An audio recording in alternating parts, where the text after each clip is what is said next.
Bonjour, François Olivier, votre vidéo formateur pour Excel VBA. Aujourd'hui, nous allons continuer tout simplement la vidéo précédente. Donc, petit rappel de la vidéo précédente. Avec le code que vous voyez ici, j'arrivais à faire des tris de feuilles Excel dont le nom était relativement simple. Maintenant, si je rentre dans des feuilles avec des noms un peu plus complexes, eh bien, le système ne va pas fonctionner. Effectivement, comme vous pouvez voir ici, par exemple, alors au début ça fonctionne bien, vous voyez, il est bien rangé par ordre croissant 1, 2, 3, donc impeccable. Des noms simples de feuilles, feuille 1, feuille 2, feuille 3, FAISE, impeccable. Et par contre, ici j'arrive à février. Alors, si on est, je dirais quelque part, on réfléchit un tout petit peu, février, FEV devrait être avant FEZ.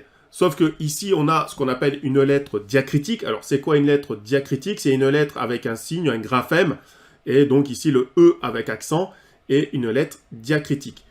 Et vous voyez aussi, si je continue, il a mis A, B, C, D, E, et A devrait être avant F. Alors, comment il a fait pour ranger, grâce à ce code, les lettres? Eh bien, tout simplement, il a utilisé le code ASCII de chaque caractère.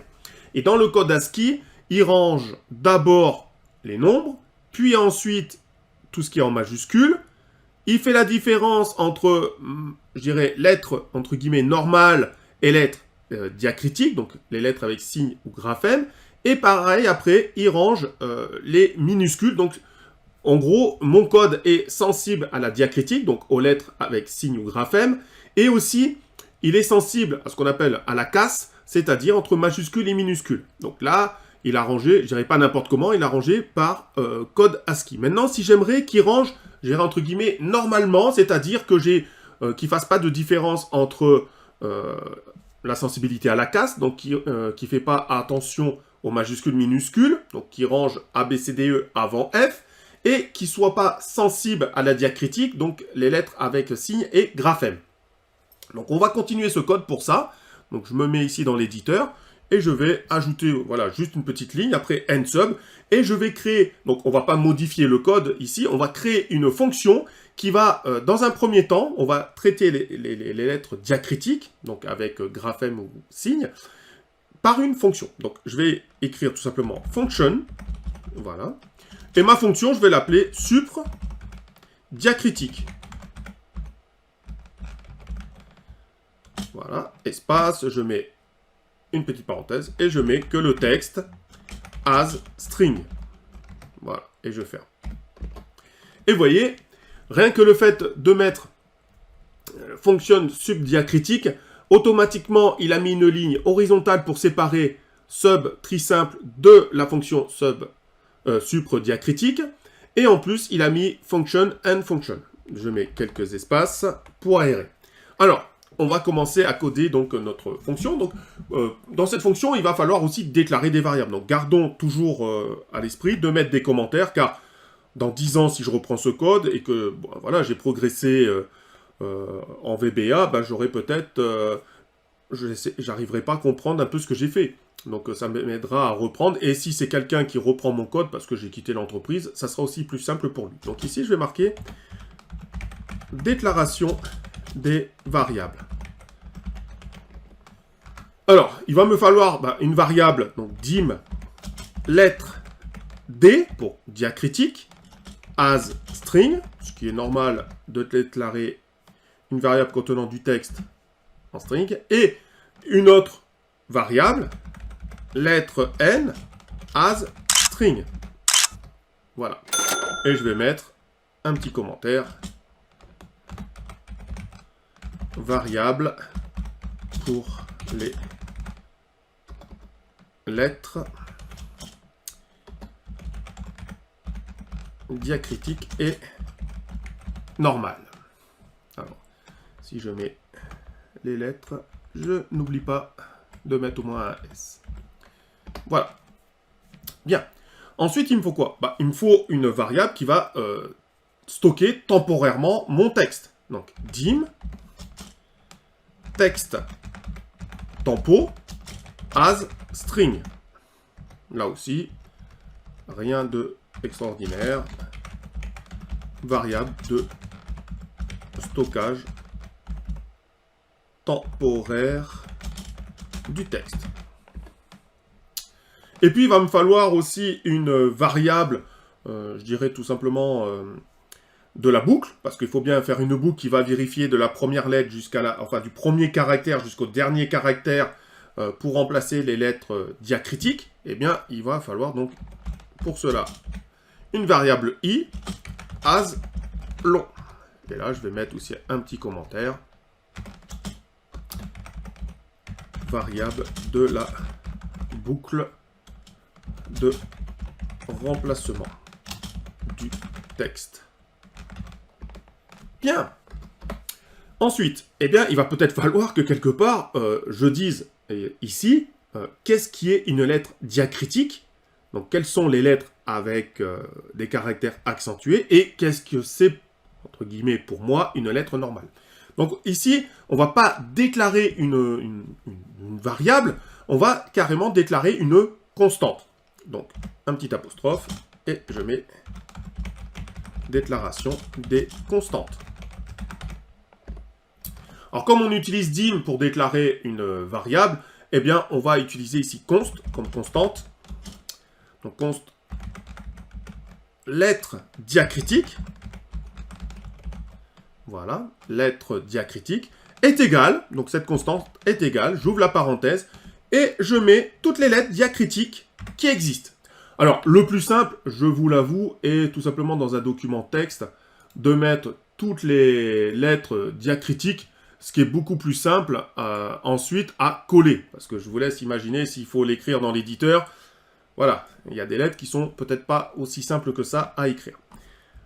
Et je vais lui dire, donc dans une autre constante, lettre normale égale, j'ouvre les guillemets, et je lui mets toutes les lettres qui correspondent. Donc vous voyez que du coup, j'ai ici tous les A diacritiques, donc avec des signes ou des graphèmes, donc avec tous les accents, les trémas, etc., les tiddles, les ccd, les E, les I, les N, les O, les U, les Y, en majuscule, en minuscule, et la correspondance que je souhaite en ce que j'ai dit, comme j'ai dit, en lettres soi-disant normales, donc c'est-à-dire sans signe, sans graphème.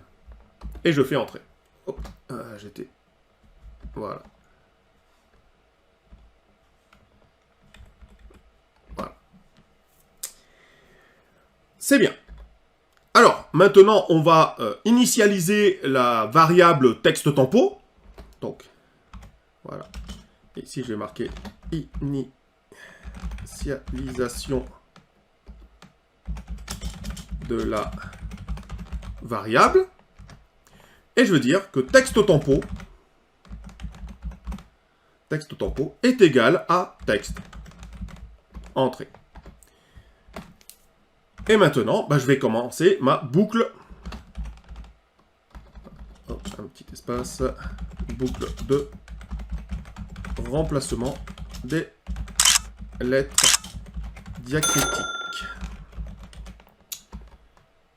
Alors, ma boucle, j'ai pris une for next. Donc, for. Oui. Hop, pardon. For. Et je dis i est égal à 1, tout, et on va utiliser tout simplement ce qu'on appelle ici une fonction len. Len, ça renvoie un nombre, un long, donc un terme long, c'est un nombre de caractères requis pour stocker. Voilà, donc ici je vais mettre tout len, et je vais mettre lettre diacritique, et je ferme la parenthèse. Donc, je lui dis ici, clairement, for i est égal à 1, tout len, et je lui indique donc, c'est un nombre, un long, donc un nombre entier long, où je vais avoir le nombre de caractères requis à stocker. Comme ça, je sais, dans i, qui est donc la variable de la boucle de remplacement pour savoir combien de lettres j'ai à remplacer, c'est fait. Ensuite, qu'est-ce que je vais lui mettre? Je vais lui dire que la variable, donc ici, lettre D, est égale, là, une autre fonction, mid. Alors, mid, c'est la fonction qui sert à remplacer un nombre donné de caractères.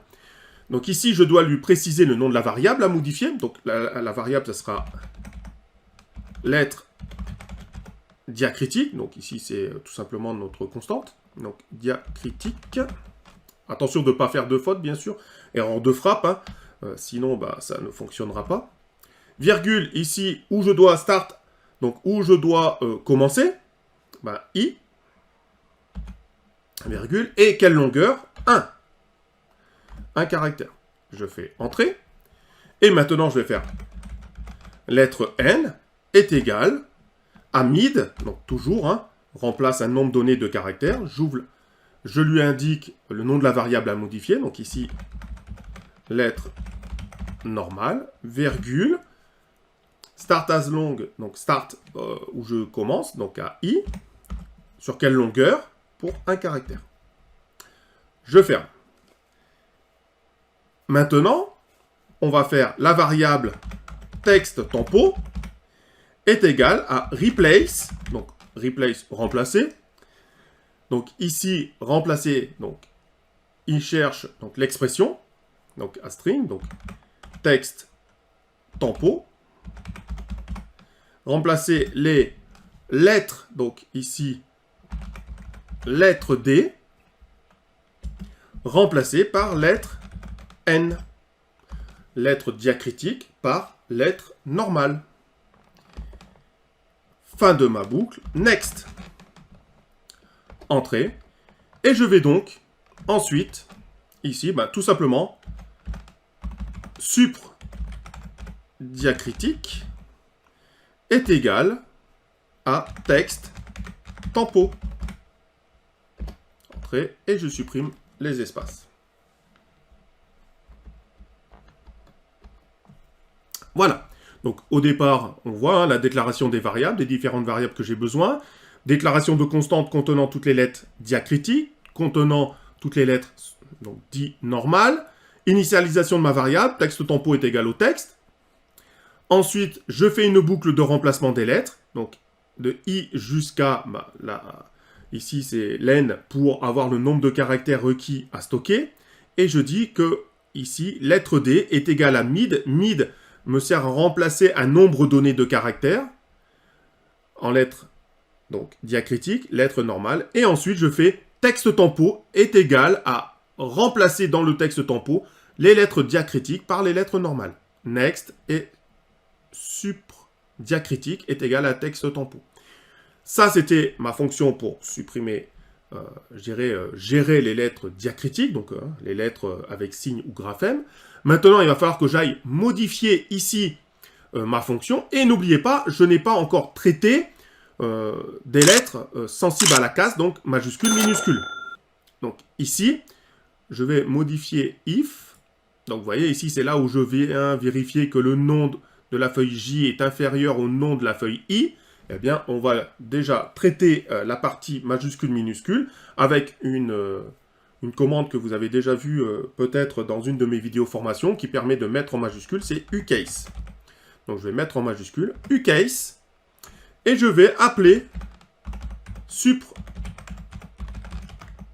Alors que je fasse pas de faute, diacritique, j'ouvre la parenthèse, donc supr diacritique de la feuille, du nom de la feuille J et je vais à la fin et je compte combien j'ai de parenthèses ouvertes. 1, 2, 3. Combien j'en ferme? 1. Donc, il faut que je mette 2 parenthèses. Je vais ensuite au nom de la feuille I. Et pareil, je fais ucase. J'ouvre la parenthèse. Et je vais appeler la fonction supr diacritique. J'ouvre la parenthèse. Et donc, si je vais à la fin de name de la feuille I, je mets 2 parenthèses. Voilà. Du coup, j'ai ma fonction qui va gérer les lettres diacritiques, donc les lettres avec signe ou graphème, et j'ai ucase ici qui va gérer le problème de la casse, donc des lettres majuscules et minuscules. Et maintenant, je vais tester et je vais mettre quelques... Ici, on va se mettre... Alors, on va pas tout faire. On va faire que quelques fonctions. On va pas toutes les faire, sinon ça risque d'être un peu long. Et ici, je vais faire juste ma boucle. Voilà, encore. Et je vais aller jusqu'ici. Et on va quand même pas lui faciliter la vie, parce que là, ça serait beaucoup trop simple. Et ce qu'on va faire, on va bouger un peu les feuilles. Voilà, on va mettre dans le désordre un peu les feuilles.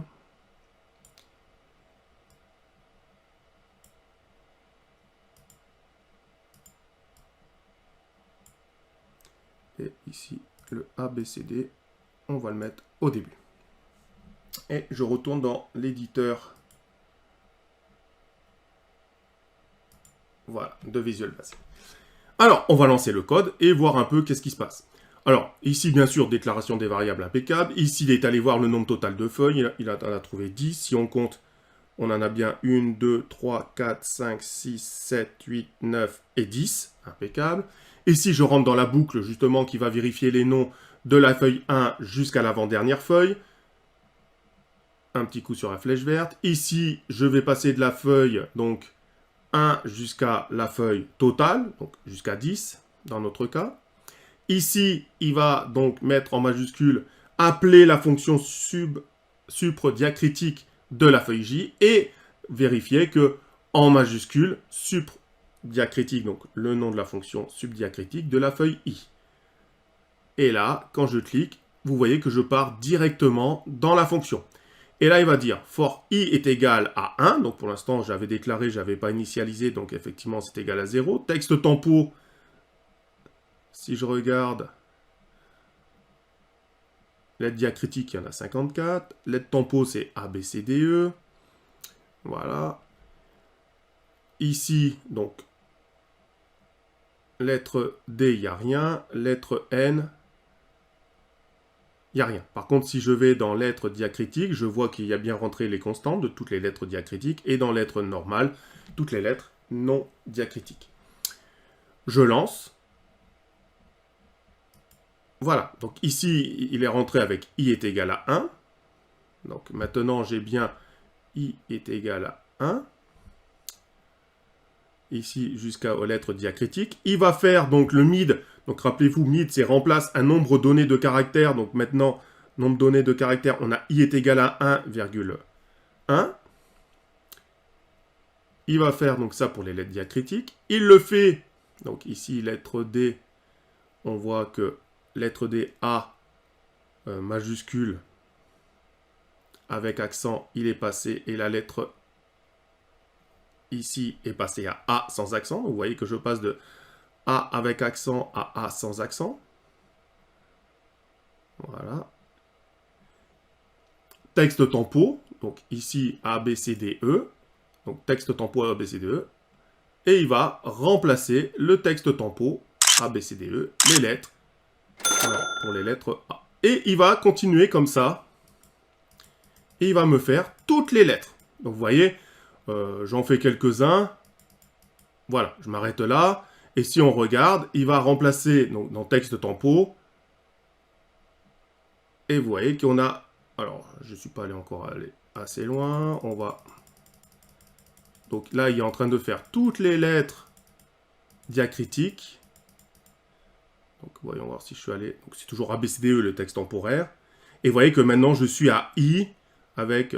voilà, et je remplace par I. Donc il va faire toutes les lettres diacritiques remplacées par toutes les lettres normales dans le texte tempo.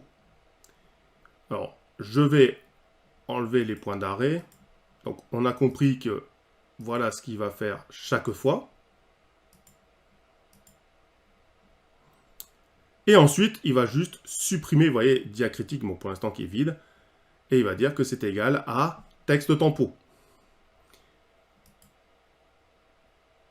Donc là, il a tout exécuté. Donc, supr diacritique vide égale ABCDE. Et je repars ici dans, vous voyez, ma fonction donc de tri simple. Et je vais faire comme ça pour chaque. Et ici, le texte tempo, c'était 2. Donc, il regarde, est-ce que 2, donc du coup, quand je vais retourner ici, il va regarder si la feuille 2 est supérieure à la feuille ABCDE. Il va bouger, et vous voyez qu'il a mis la feuille 2 avant ABCDE. Je continue. Donc maintenant, il va faire Donc la feuille 2 avec la feuille FAISE, etc., etc. Ici, si vous regardez, voilà, je suis avec la feuille FAISE. Donc là, ça ne devrait pas bouger. Maintenant, je suis ici à la feuille. Donc si on regarde J, je suis à la feuille 4. Et ici, je suis toujours à la feuille 1. Donc si c'est la feuille 1, c'est 2. 1, 2, 3, 4. Donc feuille 1. Donc cette fois-ci, ça devrait bouger.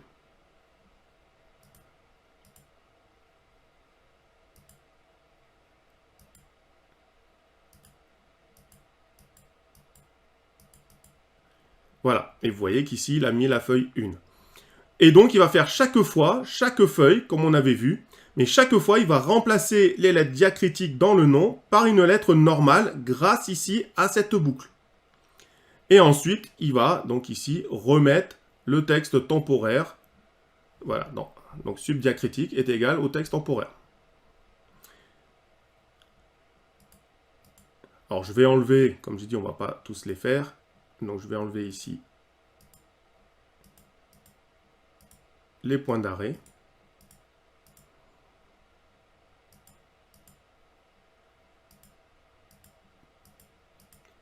Et si on regarde, là, je suis où? Je suis à 1. Donc là, je vais enlever. Voilà. Et si vous regardez, maintenant, donc j'ai enlevé tous les points d'arrêt, j'ai lancé le code. Vous voyez qu'il a bien rangé les feuilles par 1, 2, 3. Donc il range bien d'abord les nombres par ordre croissant. Et ensuite, vous voyez qu'il a bien mis ici, sans problème, A, B, C, D, E. Donc A minuscule et bien avant F majuscule. Donc il a bien regardé ici. Donc il a bien pu ranger. Il est plus sensible à la casse. Donc majuscule, minuscule, il les a bien traités. Vous voyez, donc A minuscule et avant F, donc feuille 1, 2, 3, ce qui paraît pas mal. Et vous voyez que maintenant, il a mis février. Il a mis février, ici, avant la feuille 3. Donc, et ici, vous voyez, il a mis FAISE juste après février. Donc là aussi, impeccable. Feuille FEU, FEV, si on enlève la diacritique. Et par contre, on arrive ici à FEZ, donc c'est bien rangé. Et enfin, FG, etc. Donc, je vous remets ici le code. Voici le code avec la fonction qui permet, de ranger donc par ordre les feuilles en ne tenant donc plus compte justement du code ASCII, mais en réglant le problème de diacritique, donc des lettres avec signe ou graphème, et aussi n'est plus sensible à la casse. Voilà. Je vous remercie d'avoir suivi cette vidéo formation et je vous dis à très bientôt pour une nouvelle vidéo formation VBA.